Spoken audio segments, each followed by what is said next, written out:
Hubo un tiempo, antes del diluvio, en que la tierra fue habitada por seres gigantes, hombres de fuerza descomunal, origen sobrenatural y propósito desconocido. La Biblia los llama Nefilim. Pero ¿quiénes eran? ¿Y por qué su existencia fue borrada por completo de la historia oficial? Detente un segundo, y si no te has suscrito todavía, este es el momento. Hazlo ahora, activa la campana y acompáñanos a desenterrar lo que el poder quiso enterrar. En toda la Biblia hay pasajes que se leen, se memorizan y se enseñan en escuelas dominicales, seminarios y templos de todo el mundo. Pero hay otros que se mencionan apenas de paso, que rara vez se explican y que muchos predicadores prefieren omitir. Uno de esos pasajes está en el libro del Génesis, justo antes de la historia del diluvio. Allí, escondido en apenas 4 versículos, se describe algo que parece más propio de un relato mitológico que de un texto sagrado. El texto dice: «Aconteció que cuando los hombres comenzaron a multiplicarse sobre la faz de la tierra, y les nacieron hijas, que viendo los hijos de Dios que las hijas de los hombres eran hermosas, tomaron para sí mujeres, escogiendo entre todas. Y les nacieron los Nefilim, aquellos héroes de la antigüedad, hombres de renombre». Génesis 6, 1-4. Allí está, un fragmento breve, pero cargado de misterio. La Biblia habla de seres llamados los hijos de Dios, que descendieron y tomaron esposas humanas, y de esa unión nacieron los Nefilim. La traducción del término hebreo Nefilim varía. Algunos lo interpretan como gigantes, otros como los caídos. En cualquier caso, lo que se describe no es una humanidad común.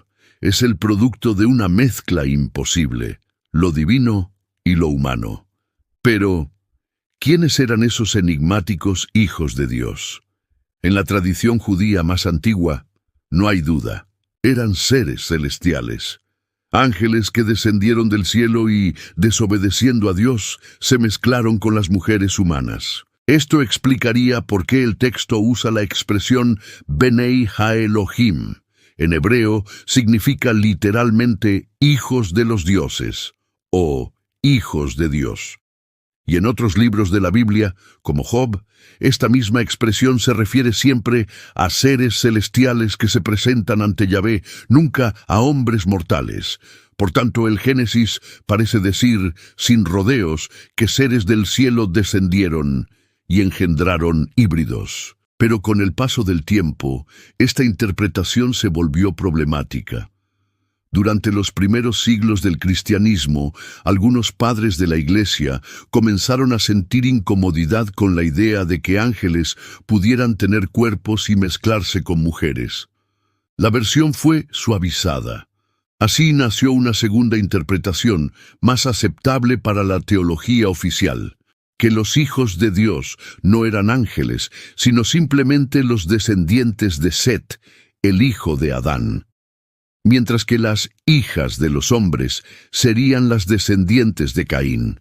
De esta manera, los Nefilim serían solo hombres poderosos, fruto de la unión de 2 linajes humanos. Esta interpretación se convirtió en la más difundida en ambientes religiosos tradicionales. Pero hay un problema. El texto nunca habla de Set ni de Caín. Nunca sugiere que se trate de familias humanas. Eso fue una lectura añadida siglos más tarde para domesticar un relato incómodo. Si volvemos al Génesis, lo que leemos es inquietante. Había seres llamados hijos de Dios. Se sintieron atraídos por las mujeres humanas, descendieron y tomaron esposas. De esa unión nacieron gigantes, héroes, hombres de renombre. Y el resultado fue tan perturbador que poco después Dios decidió enviar el diluvio para purgar a la humanidad. Lo más extraño es que este relato no es único. En casi todas las culturas antiguas encontramos historias de dioses o seres celestiales que descienden y se unen con humanos. En la mitología griega, los dioses del Olimpo tomaban esposas mortales y engendraban héroes como Hércules o Aquiles. En Mesopotamia, los Anunnaki, los que del cielo a la tierra descendieron, se mezclaban con la humanidad y compartían sus secretos. Incluso en América, los relatos de gigantes y dioses que vinieron de las estrellas son frecuentes. ¿Coincidencia? ¿O memoria compartida de un mismo hecho? Lo que está claro es que la Biblia no oculta que algo extraordinario ocurrió antes del diluvio. El mundo estaba habitado no solo por hombres, sino también por seres que no pertenecían del todo a este mundo. Y aunque el Génesis apenas dedica 4 versículos a este tema, lo hace en un lugar clave, justo antes de narrar que la maldad de los hombres era mucha en la tierra, como si el surgimiento de los Nefilim fuera la señal de que el orden natural había sido roto. Pero, ¿por qué la Biblia fue tan breve con este tema? Algunos dicen que porque era un relato demasiado perturbador para desarrollarlo en detalle. Otros creen que el Génesis solo ofrece la versión oficial, mientras que otros textos antiguos, como el libro de Enoc, se atrevieron a contarlo todo. Sea como sea, ese pequeño pasaje ha intrigado a generaciones enteras, porque en él se sugiere que la humanidad no estuvo sola, que seres celestiales caminaron entre nosotros, y que de su unión nacieron criaturas gigantescas, los Nefilim. Hoy, ese versículo sigue siendo uno de los más ignorados de toda la Escritura. No se predica en las iglesias, no aparece en catecismos, pocas veces se enseña en seminarios, y sin embargo es la clave de un misterio que conecta con todo lo que vino después: el diluvio, las culturas que hablaron de gigantes, las historias de héroes mitológicos e incluso las profecías de los últimos días. Un versículo olvidado, un versículo incómodo, pero quizás el más revelador de todos. Cuando el Génesis habla de los hijos de Dios tomando esposas humanas, inmediatamente surge la pregunta: ¿a qué se refiere exactamente? El texto es breve, casi críptico, pero su ambigüedad ha dado lugar a una batalla de interpretaciones que ha durado miles de años. La más antigua y extendida en los tiempos bíblicos es clara: los hijos de Dios eran seres celestiales, ángeles que abandonaron su morada y descendieron a la tierra para mezclarse con las mujeres. Esto no era un escándalo para los judíos del período del Segundo Templo. Para ellos, esta era la explicación evidente del pasaje. El hebreo usa la expresión Benei ha-Elohim, literalmente hijos de Elohim. Esa misma expresión aparece en el libro de Job, donde se describe a los hijos de Dios presentándose ante el trono divino. En ningún momento se usa para designar a hombres comunes. Siempre se refiere a seres celestiales.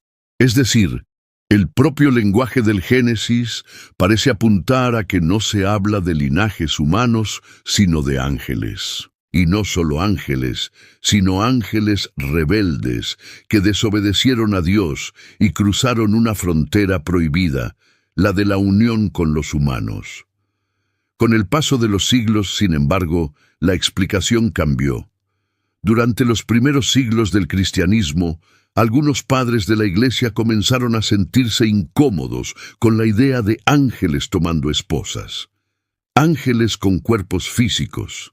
Ángeles engendrando hijos. Sonaba demasiado mitológico, demasiado parecido a las historias paganas de dioses griegos o mesopotámicos que descendían a la tierra. Así nació la segunda interpretación, mucho más aceptable para la teología posterior. Los hijos de Dios serían los descendientes de Set, el hijo justo de Adán. Las hijas de los hombres serían las descendientes de Caín, el hijo maldito tras asesinar a su hermano Abel. Según esta visión, lo que describe Génesis 6 no es la unión de ángeles y humanos, sino la mezcla de dos linajes humanos, los justos y los corruptos. El resultado, hombres poderosos, guerreros, tiranos. Los Nefilim serían solo humanos violentos, no gigantes sobrenaturales. Esta explicación se convirtió en la más aceptada en círculos teológicos oficiales, porque eliminaba cualquier elemento sobrenatural incómodo. La pregunta es inevitable. Si la interpretación original era la de ángeles caídos, ¿por qué fue reemplazada por otra más suave? La respuesta puede estar en la lucha de la Iglesia por diferenciarse de las religiones paganas. En el mundo antiguo, casi todas las mitologías hablaban de dioses descendiendo del cielo y uniéndose a humanos. Zeus con mujeres mortales, los Anunnaki mesopotámicos con reinas y sacerdotisas, incluso en América, los dioses solares que engendraban dinastías reales. Aceptar que la Biblia decía lo mismo podía parecer demasiado peligroso, demasiado cercano a lo pagano. Así que poco a poco la interpretación oficial cambió. No ángeles, sino descendientes de Set. No gigantes, sino simples hombres violentos. Una lectura racionalizada para evitar incomodidades. Pero esta explicación tiene huecos enormes. 1. El texto nunca menciona a Set ni a Caín.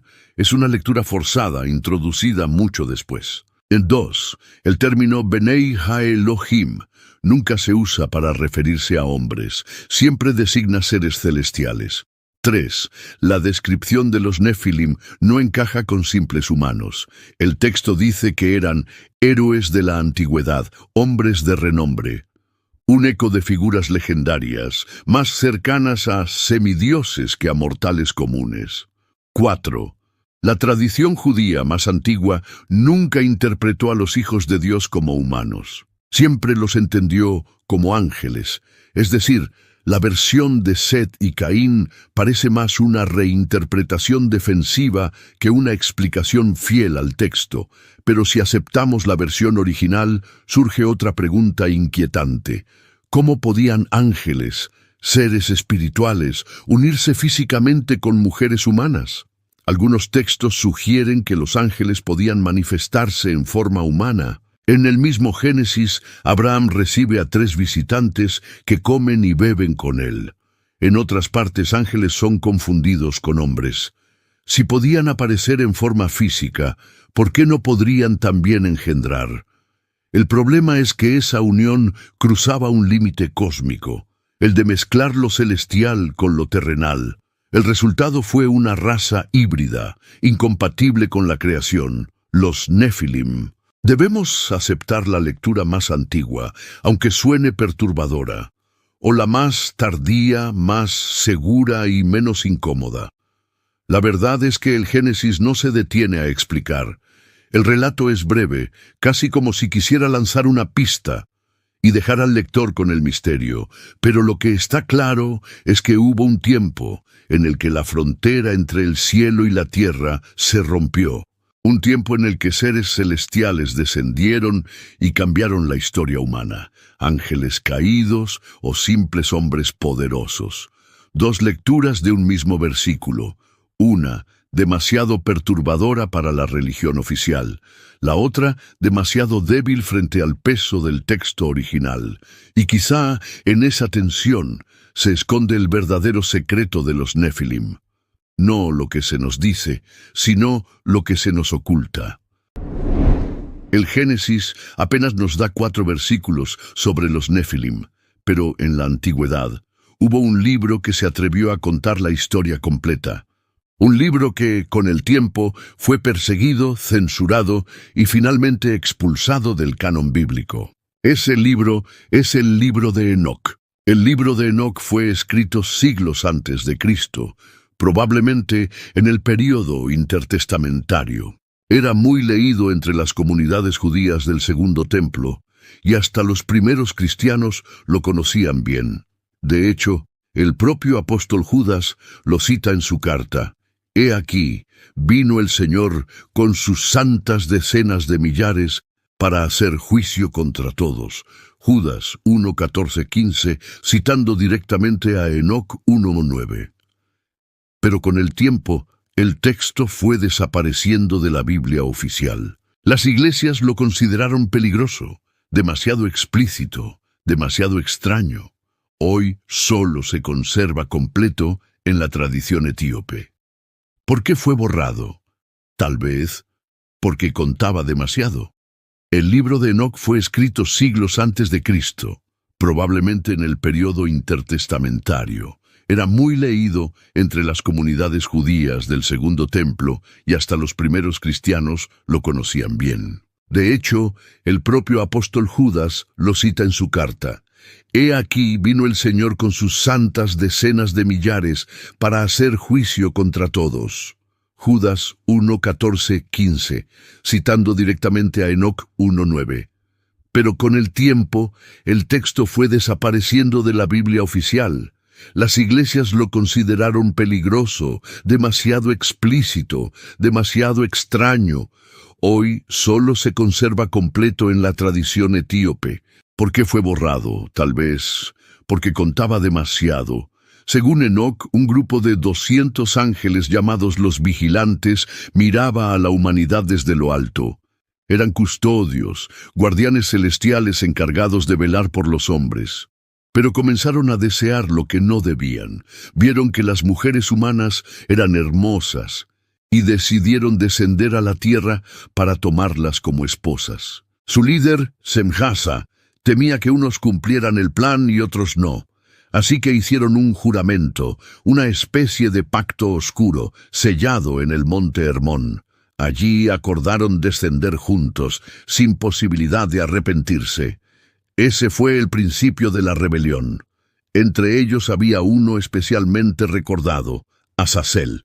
Según Enoc, él enseñó a los hombres cómo fabricar armas de guerra, espadas, lanzas, escudos. También reveló a las mujeres secretos de cosmética y seducción, pintura de ojos, joyas, adornos.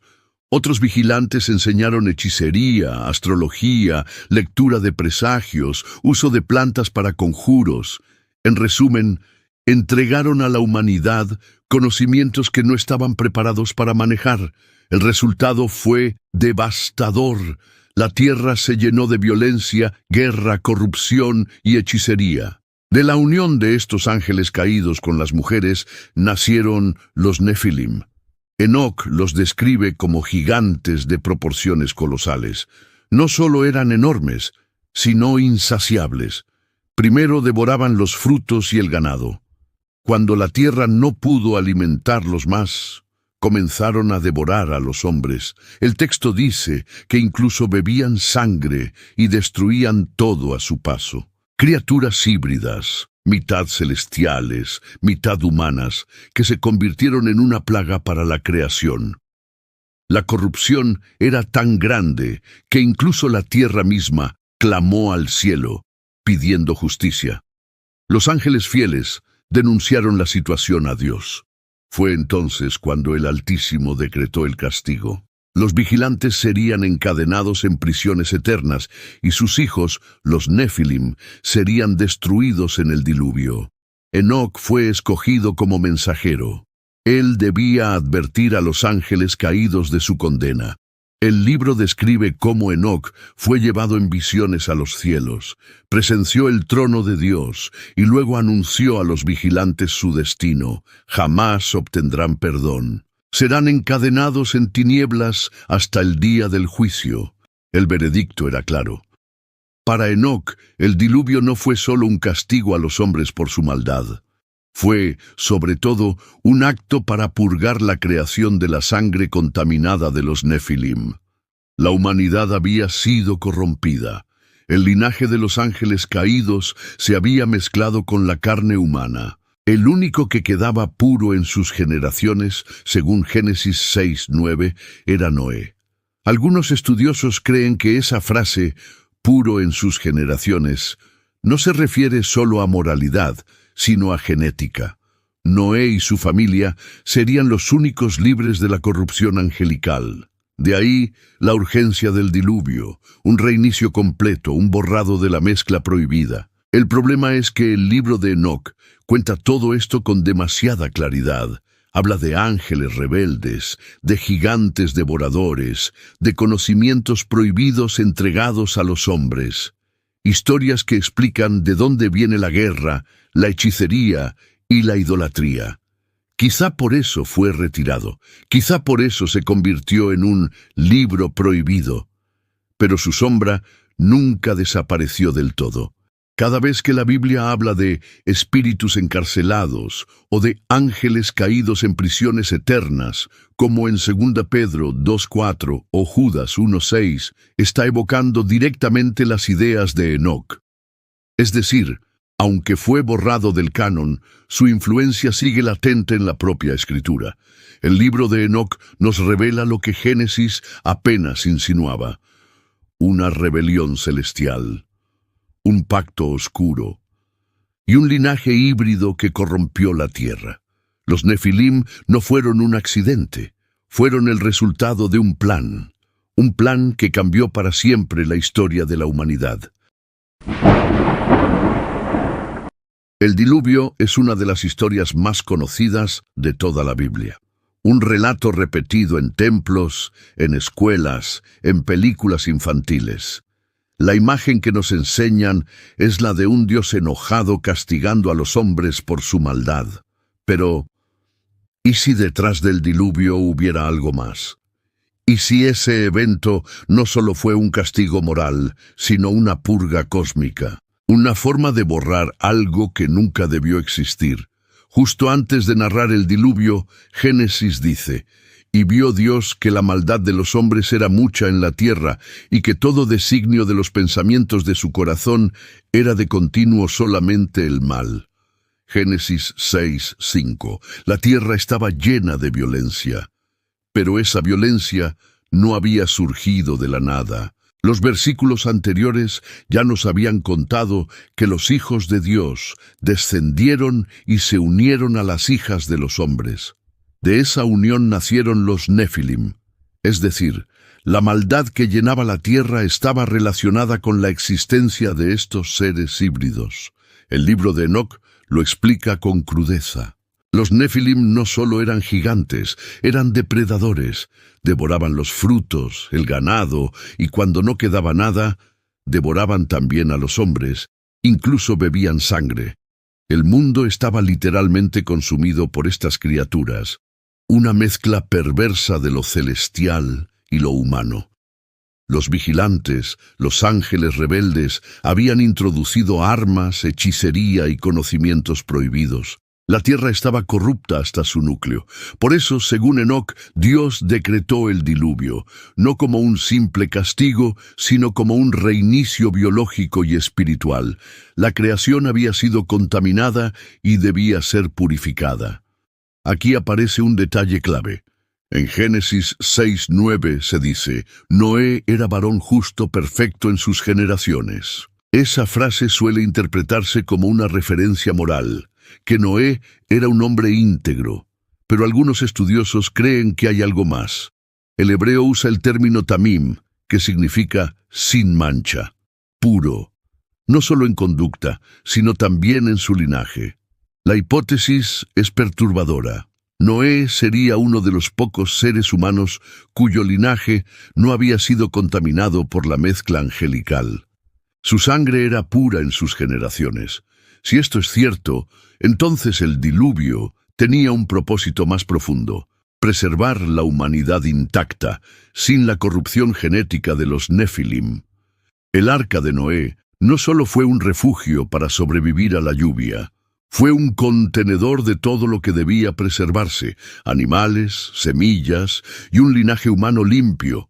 El resto debía desaparecer. Los Nefilim, los híbridos, la violencia, la sangre contaminada, todo debía ser borrado. Por eso el diluvio no fue un evento local, sino global. Las aguas cubrieron la tierra entera. Era necesario un reinicio absoluto. Pero aquí surge un misterio aún mayor. En el libro de Números, cuando los espías israelitas entran en Canaán, dicen: «Vimos allí gigantes, los hijos de Anac, descendientes de los Nefilim, y éramos a nuestros ojos como langostas, y así les parecíamos a ellos». Números 13:33. ¿Cómo es posible? Si el diluvio había destruido a todos, ¿cómo podían seguir existiendo los Nefilim siglos después? Existen varias teorías. 1. Un segundo descenso. Algunos creen que después del diluvio, otro grupo de ángeles volvió a rebelarse y descendió para repetir la mezcla. 2. La esposa de Cam. Otros sugieren que una de las esposas de los hijos de Noé portaba sangre contaminada y que el linaje sobrevivió a través de ella. 3. Sobrevivientes ocultos. También hay quienes piensan que algunos Nefilim lograron sobrevivir de alguna forma al diluvio, escondidos en cavernas o refugios subterráneos. Sea como sea, los textos posteriores de la Biblia mencionan gigantes una y otra vez. Los refaítas, los samsumitas, los emim y, por supuesto, Goliat. Los ecos de los Nefilim nunca desaparecieron del todo. Lo más inquietante es que el diluvio no aparece solo en la Biblia. Casi todas las culturas antiguas tienen una historia de inundación global.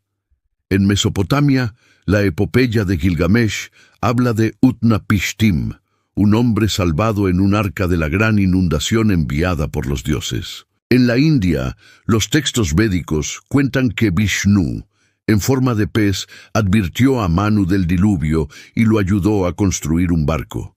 En América, los mayas, aztecas e incas también narraban historias de un mundo inundado para destruir a los gigantes.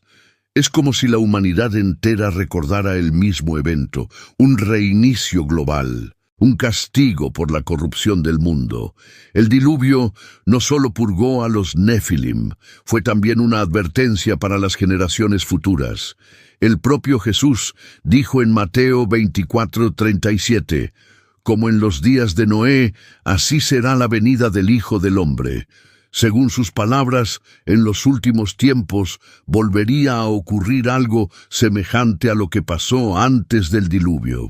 Una corrupción, una mezcla, un regreso de aquello que nunca debió existir. El diluvio no fue solo lluvia, fue fuego en forma de agua. Una limpieza necesaria para borrar a los gigantes, a los híbridos, a los hijos de los ángeles caídos. Pero el misterio permanece. Si todo fue destruido, ¿por qué seguimos encontrando rastros de gigantes en la historia bíblica? ¿De verdad se borró todo? ¿O la sangre contaminada aún fluye en secreto? Ya vimos que Números 13:33 menciona a los Nefilim como descendientes de Anak. El texto no los presenta como leyendas, sino como presencias reales que los espías israelitas temieron al explorar la tierra prometida. Más adelante, Deuteronomio 2 habla de otros pueblos de gigantes, los refaítas en Basán, los samsumitas, altos como los hijos de los Anak, los emim, temidos por su tamaño y fuerza. Y en tiempos de David aparece quizá el gigante más famoso de la Biblia, Goliat, un guerrero de casi 3 metros de altura, armado con una lanza tan pesada que un hombre común apenas podría sostenerla. Es decir, siglos después del diluvio, la Biblia insiste en que gigantes aún existían. Lo sorprendente es que no solo la Biblia habla de gigantes. Muchas culturas, en continentes distintos, guardan tradiciones similares. En Grecia, los titanes eran seres colosales, hijos de dioses primordiales, que se rebelaron contra el Olimpo. En Mesopotamia, los Anunnaki eran descritos como seres que descendieron del cielo, poderosos y enormes, que dieron conocimiento a la humanidad. En América, los mayas, incas y navajos hablaban de una raza de gigantes que habitó la tierra antes que ellos y a quienes los dioses destruyeron por su soberbia. En Irlanda, la mitología de los fomorianos los describe como gigantes oscuros que habitaban la isla antes de la llegada de los hombres. La repetición del patrón es inquietante. Distintas culturas, separados por océanos y milenios, coinciden en lo mismo. Antes que nosotros, hubo gigantes. Durante los últimos siglos han circulado informes sobre hallazgos de huesos y esqueletos gigantes. Algunos fueron expuestos en periódicos del siglo XIX en Estados Unidos, donde se hablaba de tumbas de gigantes halladas en Ohio, Pensilvania y el Valle del Mississippi. En Sudamérica, cronistas españoles como Pedro Cieza de León y Agustín de Zárate contaban que los incas hablaban de hombres enormes que llegaron por mar y fueron destruidos por los dioses. Incluso en la isla de Cerdeña, en el Mediterráneo, existen leyendas de gigantes sepultados en enormes tumbas de piedra, conocidas hoy como las tumbas de los gigantes. Son simples mitos, fraudes arqueológicos o rastros de algo que preferimos olvidar. Muchos de estos hallazgos fueron desacreditados, ocultados o directamente desaparecieron en museos oficiales. Curiosamente, siempre bajo el mismo patrón, eran demasiado incómodos para la historia oficial.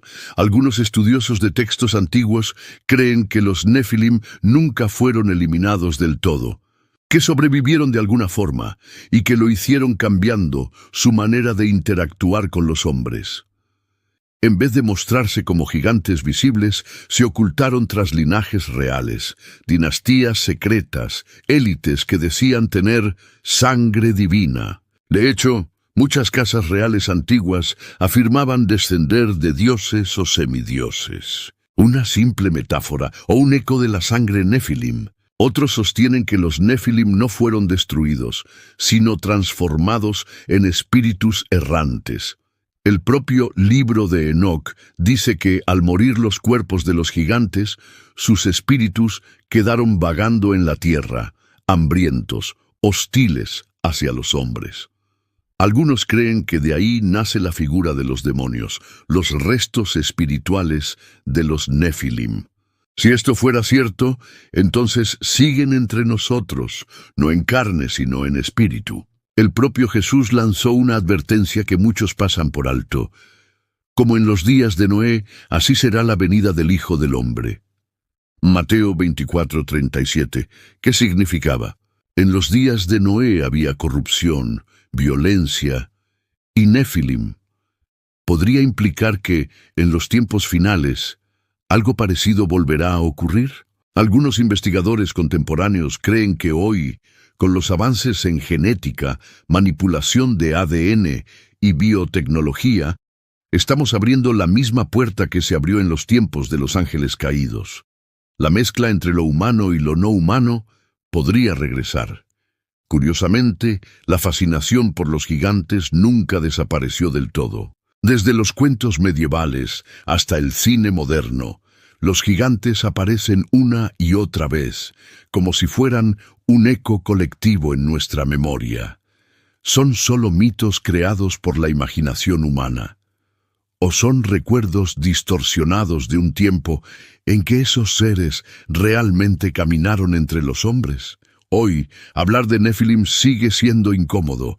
En muchos círculos religiosos apenas se mencionan. En el mundo académico se descartan como fantasías primitivas, y sin embargo, los relatos, los mitos, los hallazgos incómodos y las advertencias bíblicas siguen ahí, como si nos dijeran que el capítulo de los Nefilim nunca se cerró por completo. Quizá los Nefilim no desaparecieron, quizá solo cambiaron de forma, tal vez se ocultan en linajes, en espíritus, en símbolos que atraviesan culturas. O tal vez esperan un momento, un regreso, porque si fueron el motivo del diluvio, si fueron la señal de la corrupción máxima de la tierra, entonces sus huellas no pertenecen solo al pasado, también podrían marcar el futuro. Nos enseñaron que los Nefilim fueron destruidos en el diluvio, pero la Biblia misma vuelve a mencionarlos siglos después, en Canaán, en los tiempos de Moisés, en la historia de Goliat. Entonces, ¿de verdad desaparecieron? ¿O sobrevivieron en linajes ocultos, en espíritus errantes, en la memoria de los pueblos? El libro de Enoc asegura que, al morir los gigantes, sus almas quedaron vagando en la tierra, espíritus hostiles, lo que hoy llamamos demonios. Si eso es cierto, entonces nunca se fueron, solo cambiaron de forma. Jesús advirtió: como en los días de Noé, así será la venida del Hijo del Hombre. Si en aquellos días la tierra estaba contaminada por los Nefilim, ¿qué significa esa advertencia para nuestro futuro? Quizá no hablamos solo de mitos antiguos, quizá hablamos de algo que aún nos rodea. Los Nefilim son un recordatorio de que la historia que conocemos está incompleta, un eco del pasado que podría regresar. O te pierdas el próximo episodio, La profecía perdida de Enoc. Suscríbete y acompáñame en este viaje, porque mientras más seamos, menos podrán silenciar la historia escondida y olvidada.